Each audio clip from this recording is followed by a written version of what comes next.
لك ان جهاز واحد ممكن يوفر عليكي حوالي 4000 جنيه شهريا، ومش بس كده، ده في شهرين ممكن يجيب ثمنه. واهم بقى من الفلوس ان هو ينقذك من اكتر وجع ممكن تمر بيه بعد الولاده، اللي هو بنسميه هجمه اللبن او احتقان الثدي بعد الولاده.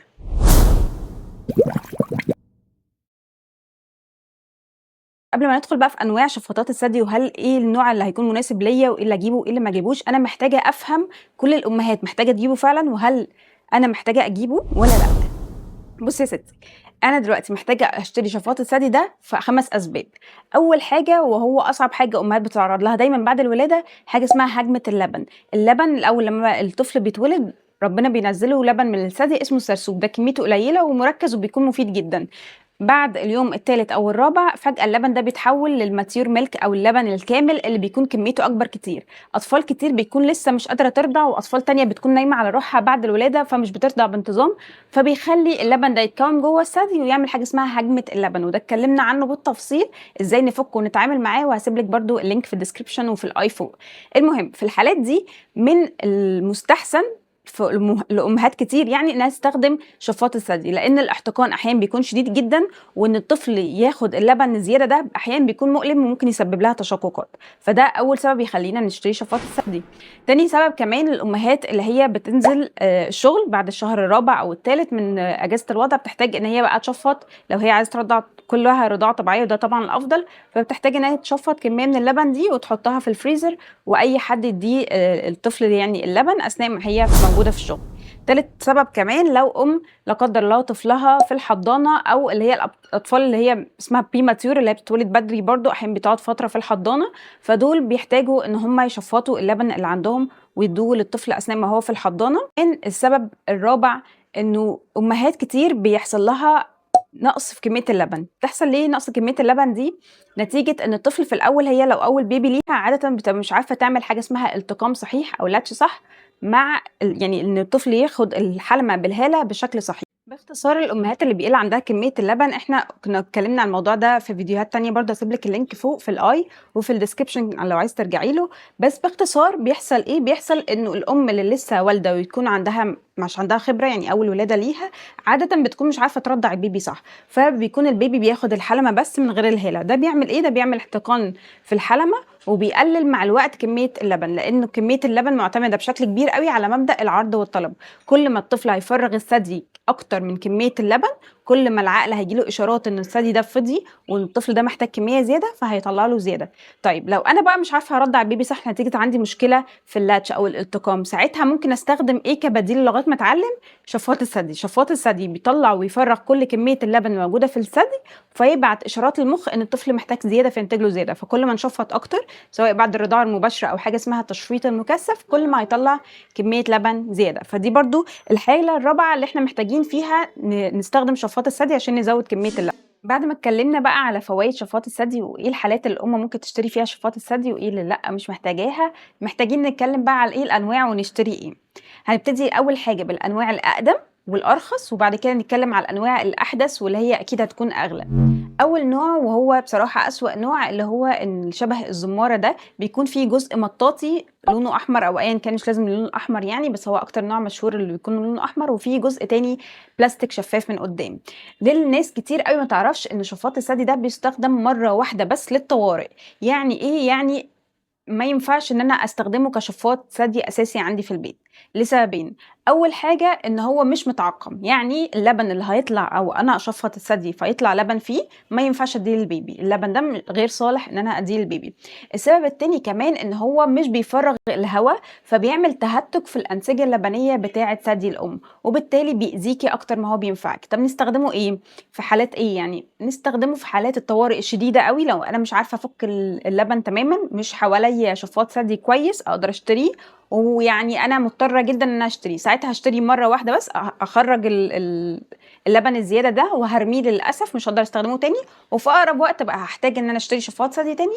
كويس استخدمه بدل الشفاط ده. طيب نيجي بقى لتاني نوع اللي هو احدث منه حاجه صغيره، وبصراحه هو افضل بكتير. في نوع من شفاطات الثدي بيكون شبه جهاز الضغط كده، بيكون ليه جزء زي بتاعه جهاز الضغط بتعصريها كده، والشفاط ده بيجي عند الثدي ويبتدي يشفط منه اللبن الزياده. طيب بالنسبه بقى بمقارنه بالنوع اللي قبليه فهو افضل كتير. اللبن اللي هتستخدميه عادي ممكن تديه للبيبي منه ومش بيدمر انسجه الثدي. طب ايه عيوبه ومميزات كمان فيه؟ ان هو طبعا رخيص ونسبيا متوفر. طيب عيوبه ايه؟ عيوبه ان هو مجهد للايد قوي وبياخد وقت طويل، فما تقدريش تعتمدي عليه لو انت مثلا بشكل يومي نازله الشغل، ما تقدريش تعتمدي عليه كبديل لشفاط ثدي كويس مثلا زي الكهربائي او اليدوي اللي هنتكلم عليهم بعدين.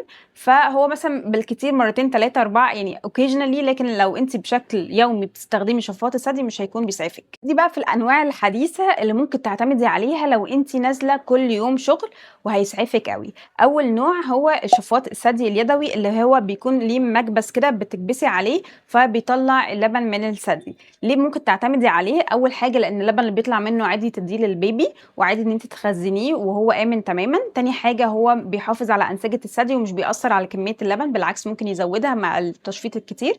الحاجه الثالثه ان هو اقل الم كتير، يعني انت مش مجهد قوي زي النوع اللي قبليه او الانواع اللي قبليه، فهو عملي اكتر كتير. طبعا عيوبه ايه؟ وكمان حاجه كمان ان هو يعني سعره بالمقارنه بالانواع اللي احنا هنقولها بعدين اللي هي الكهربائي وغيره اهدى بكتير، متوفر في الصيدليات وفي منه انواع كويسه قوي. اهم حاجه بس انت بتختاريه ان انت تختاري نوع كبسته، يعني المقبض بتاعه لما تيجي ان انت تستخدميها ما يكونش موجع لايدك، لان انت مع تكرار الاستخدام هيكون حاجه مجهده. نيجي بقى للعيوب. العيوب بتاعته ان هو نسبيا بالمقارنه بالانواع اللي احنا هنتكلم عليها زي الكهربائي بعد كده فهو بياخد فتره اطول بكتير، ممكن يوجع ايدك مع الاستهلاك او استخدام الكتير. حاجه كمان تحفيزه للبن اقل كتير من الانواع اللي هنتكلم عنها اللي هي الكهربائي او الويربل او كده هنتكلم عنها دلوقتي، فهو بالمقارنه بيهم اسوأ شويه. لكن لو انت مش هتستخدميه مثلا غير مره في اليوم او كده مش محتاجه اكتر من كده فهو هيكون كافي ووافي بالنسبه لك. نيجي بقى للنوع اللي يعتبر اختراع جديد ولذيذ قوي وبينفع امهات كتير، وهو شفاط الثدي السيليكون. هو الحقيقه مش شفاط ثدي لكن هو مجمع للبن. ليه مش بنقول عليه شفاط ثدي؟ لان هو مش بيشفط اللبن من الثدي. يعني ايه؟ يعني هو لا في موتور ولا في كهرباء ولا انت بتعملي فورس عشان تطلعي اللبن من الثدي. لكن لو انت اوريدي مع الرضاعه بتاعتك مثلا انت بترضعي الطفل من ثدي بتلاقي الثدي الاخر بينزل لبن، او مثلا لو انت بره في الشغل بتلاقي بيحصل دريبلينج بتحتاجي البريست بادز فاللبن ده بيتهدر وبيروح على الفاضي، او لو انت مثلا بتشفطي من ثدي والثدي الاخر بتلاقي بينزل منه لبن فساعتها هتحتاجي شفاط الثدي السيليكون ده لان هو بيجمع اللبن اللي بيتهدر ده. ميزته ايه؟ ميزته ان هو رخيص، لا بيحتاج موتور ولا كهرباء ولا ضغط من ايدك ولا اي مجهود. انت مجرد ان انت بتتنيه من الفوهه بتاعته وتثبتيه على الثدي خلاص هو ثبت في مكانه وبيبتدي يجمع اللبن الزياده. عيبه ايه؟ عيبه ان انت تشتري تعتمدي عليه مثلا لو انت نازله الشغل او لو محتاجه كميه لبن مثلا تزودي كميه اللبن اللي في الثدي او كده، فهو مش شفاط ثدي، هو زي ما قلنا في الاول هو مجمع للبن. وطبعا اللبن اللي انت تطلعيه فيه عادي تستخدميه للبيبي ومش هيكون مهدر وجميل. طيب عيوبه ايه كمان غير ان هو مش شفاط ثدي؟ عيوبه انه طبعا هو يعني الطفل وانت بترضعيه من ناحيه وحطاه على الناحيه التانيه ممكن الطفل ان هو يوقعه بايده او برجله او كده، خصوصا لو طفل كبير شويه في الرضاعه فممكن ان هو يبتدي ان هو يوقعه واللبن ده يتهدر ويقع. ففي انواع بيبقى ليها زي نيكلس كده او زي سلسله كده تعلقيها على رقبتك بحيث اللبن ده ما يقعش، وبيبقى ليها قاعده بحيث ان لما تحطيها على الترابيزه او حاجه برضو اللبن اللي فيها ده ما يقعش. بس هي طبعا ممتازه جدا للامهات اللي بتتعرض لهدر اللبن. تعالوا بقى نتكلم على احلى انواع شفاطات ثدي اللي فعلا ممكن تعتمدي عليها لو كميه اللبن قلت او لو عندك هجمه اللبن او لو نازله كل يوم الشغل ومحتاجه حد يدي للبيبي اللبن المتشفط ده، لان هي فعلا تكسب كل اللي فات في كل اوجه المقارنه. زي مثلا ان هي مش بتاخد وقت، زي ان الوجع بتاعها اقل، زي ان هي بتحفز كميه اللبن فهو بتزيد، زي انها بتطلع كميه لبن اكتر، فهي في كل اللي فات تتميز عنه. عيبها ايه؟ عيبها ان هي طبعا اغلى، يعني لو هنقارن اي نوع فات بالنوع الكهربائي فهو اغلى.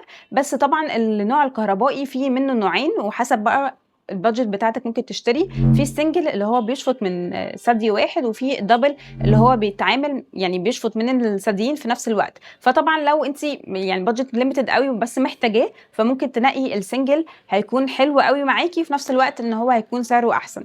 العيب التاني فيه إن هو محتاج إن هو يلزقِك كده في الفيشة، لإن أنتِ محتاجة توصّليه بالفيشة أو يكون النوع اللي بيتشحن، ففي برضه منّه نوعين، بس طبعًا كل ما بتقلّلي البادجت كل ما بتحتاجي إن أنتِ تكوني يعني حاطاه جنب الفيشة ويكون single، فده عيوبه بالمقارنة بالأنواع اللي فاتت، لكن الباقي كلّه فعلًا مميزات، وفعلًا أنا بارشّحه بشدة لأي أم تكون يعني عايزة تعتمد على شفاط الثدي، لإن هو منقذ أوي في فترة الرضاعة الطبيعية. آخر نوع بقى هنتكلم عليه في شفاطات الثدي، وهو أحدث نوع أو يعني من أحدث الأنواع اللي هي فعلًا عملية أوي، هو شفاط الثدي القابل للارتداء أو الwearable breast pump. ليه ده حلو أوي وعملي أوي؟ هو كهربا زي اللي فات، بس ميزته إيه؟ إن هو بيتشحن Type C، بتشحنيه وبعد كده تلبسيه جوّه البرا وتتحركي عادي في البيت، تعملي أكلِك وتعملي حاجتِك وعادي خالص. العلبة بتاعة تجميع اللبن بتكون حوالي 120 مللي ل150 مللي، فهي كافية جدًا لتشفيط مرة واحدة. وعلى فكرة هو سعره أغلى من الشفاط الثدي السنجل، بس في أنواع منه ممكن تكون أرخص من شفاط الثدي التقليدي العادي اللي هو الدبل،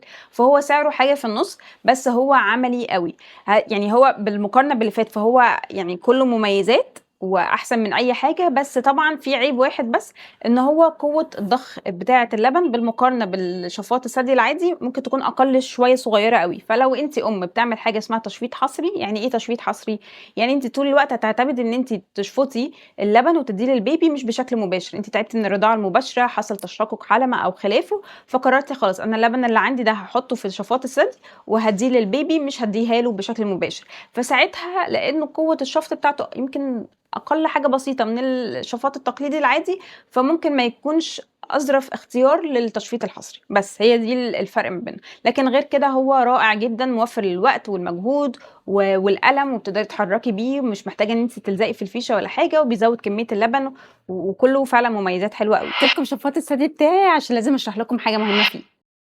الأمهات اللي هتجيب زي ده كده شفاط ثدي كهربائي، ده عامةً شفاط ثدي كهربائي عادي وكان single، ودي الفيشة بتاعته، هاوصّلها دلوقتي بالكهربا واشرح لكم عليه حاجة مهمة. طيب إحنا كده وصّلناه للكهربا، محتاجين بس نفهم حاجتين، إن هو أي جهاز كهربائي بيكون فيه مودين للشفط، يعني 2 modes للشفط. ليه الفرق ما بينهم؟ إنه هو بيقلد الطفل العادي أو الطفل الصغير وهو بيرضع. الطفل الصغير لمّا بييجي يرضع في البداية بيكون جعان، فشفطاته بتكون سريعة أوي، متلهِّف ياخد لبن كتير، وفي نفس الوقت ما بتبقاش عميقة. لمّا بقى اللبن بيبتدي ينزل له، بتبتدي شفطاته تكون أعمق وبتكون أبطأ، ونفس الفكرة بيعملها الجهاز ده. ففي مود اسمه stimulation اللي هو في الأول بيكون شفطات سريعة وفي نفس الوقت مش عميقة زي ده، اسمعوا كده، سريعة ومش عميقة. لمّا نيجي بقى نغيّر المود هتبقى عميقة وفي نفس الوقت هتكون أقل، ولكل مود بقى من دول فيه سرعات، بنقدر نعلّي السرعة بتاعته ونقدر نبطّئها في الحالتين، سواء المود ده أو المود ده.